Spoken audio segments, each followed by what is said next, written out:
Hello, my name is Megan and welcome to my channel. Spring is finally here and I want to give my Miata a thorough wash. So that is what we're going to be doing today. I'm going to use this car shampoo, also this iron remover. I don't know, maybe we'll use this, who knows. And I've got this spray wax. We'll just use the classic wax I've used before, this one. But we're gonna start with Adam's car shampoo. So this is how she looks. She's not that dirty because she spends most of winter under a tarp. So it may not look that dirty, but when I run my finger across it, I get some dirt. So because I found 2 buckets in my parents' garage, I figured now's the perfect time to try the 2-bucket method. So the key to the 2-bucket method is you have 1 bucket for your sudsy water and 1 bucket that is a rinse bucket. So you are taking your dirty tool and you're dunking it in the rinse bucket to try to get the dirt off, and then you're putting it back in the suds. This is supposed to make sure that you don't put as much dirt on your car. And with the Adams shampoo, I also just kind of throw some soap onto the mitt. I'm working with the garden hose here, not really a power washer, so gotta do the best I can. So what I'm gonna do is I'm gonna start with the wheels. So this is a really old car, but I do love these daisy wheels. My goal is one day to actually refinish them. Because they are so old and so grimy and dirty, I can really only do so much each time I wash it. And it definitely takes some serious elbow grease. Did that before. Can you see a difference? I hope so. And we call this method the Megan Chaos method, where you just dump the bucket of sudsy water on the car.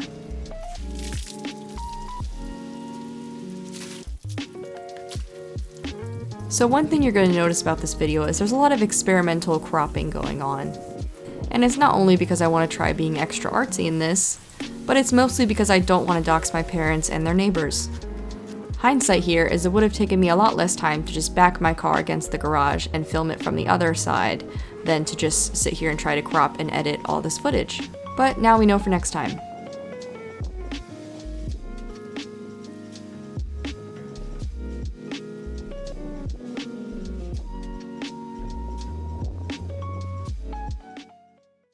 I am nothing if not very thorough. This is often why I like to wash my car alone, because I think if I wash it with anyone else, they get a little bit impatient because it takes me a very long time. I just like to make sure I'm getting all the dirt off.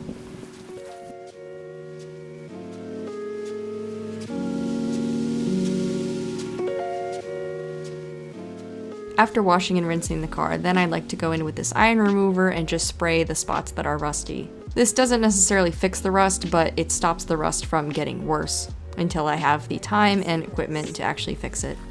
Do you see that?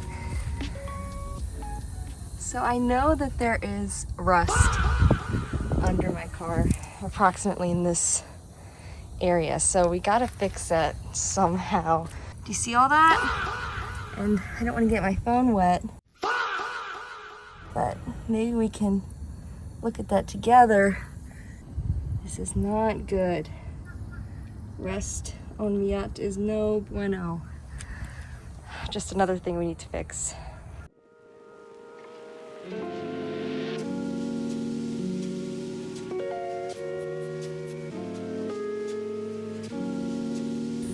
So this is supposed to turn purple. Oh yeah, it looks like it's kind of purple. So now we're gonna rinse it off.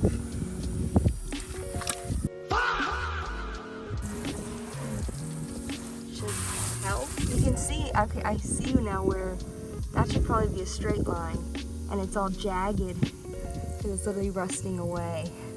So that's not good. So I don't know how we're gonna fix that, but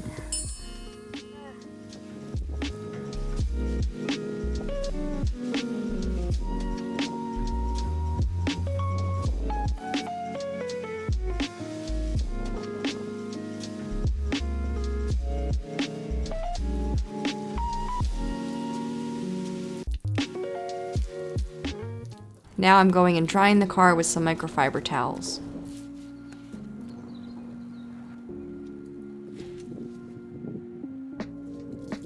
So one thing about my car is the top doesn't exactly form the best seal with the windows, so water does end up actually getting into the car whenever it rains, which is why I tarp it, or when I'm washing it and spraying a hose at it. So one thing I like to do while I'm drying my car is just take the hood off.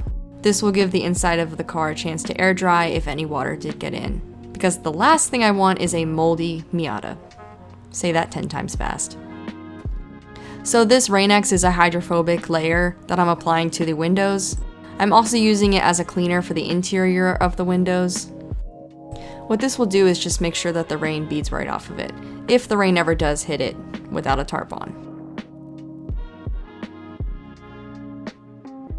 Gotta keep the inside nice and shiny so I can see. So this is where I just go a little AWOL with the Scratch X. I have used Scratch X on my car before and I feel like it does help. I just kind of wanted to use it a little bit, I don't know, so I used it on this headlight. I think you can see a little bit of a difference, but it's also hard. You're not supposed to do it in the sun because it dries very fast. Can you see a difference? I think it's a little bit shinier. Obviously one day the goal is to do a complete refinishing of the entire vehicle, but until we have the time, money, and garage space for that, we're just gonna do the best we can. So I was gonna use the Carnauba wax, but I kind of just want to use the spray wax because I'm tired and it's hot. But I don't know. I don't know which wax is better to use. I feel like the Carnauba one is better. I'm gonna have to do it. Oh man. So I do really love this Carnauba wax, but it does have a tendency to harden, and it kind of, you're supposed to shake it, but it doesn't really help much. Also, another hindsight is I should have just stuck to using a foam pad, but I didn't have any of those, so I used a microfiber towel, and it still worked, but it was a little bit annoying because the wax kept getting absorbed by the towels. I tried to, just like literally wax. But we got her looking all spiffy.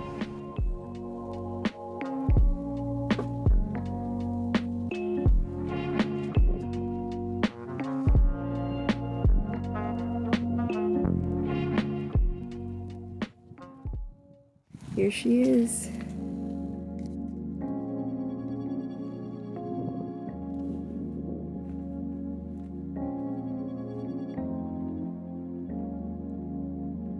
So one of the things I've always wanted to do with my Miata is take a photo of it with some cherry blossoms, because it's a Japanese car and the Japanese cherry blossoms, I saw some photos of a Miata with that before, and ever since then I've always wanted to take pictures of my car like that. This is actually the first season where I can confidently drive my car. I used to feel afraid to drive my car with the manual transmission, but I can say now that I can drive it without fear. It was actually not that long ago, maybe about a year or a year and a half ago, that I was almost ready to sell my Miata and try to find an automatic one because I didn't know if I'd ever be able to master driving a manual transmission car. It was just taking me a lot longer than I thought it would, trying to learn. And it was something where I was just not sure if I'd ever be able to do. I've wanted to do this for so long, you have no idea. But thanks to the patience of my teacher and my not giving up-ness, I am finally able to drive it on the road, and I don't feel like that much of a danger to society. Sure, I'll do the occasional stall, or it takes me a while to get from neutral to first gear most of the time. But with practice anything is possible. And now I can confidently say I can drive a stick shift, and I can drive it to go take pictures of cherry blossoms with it if I want. So thanks for watching this video, thanks for coming along and celebrating this milestone with me of actually being able to drive my car to the cherry blossoms. Please leave a like if you liked it, or a dislike if you didn't like it, I guess. Thank you so much for watching, and I'll see you guys in the next one. Bye!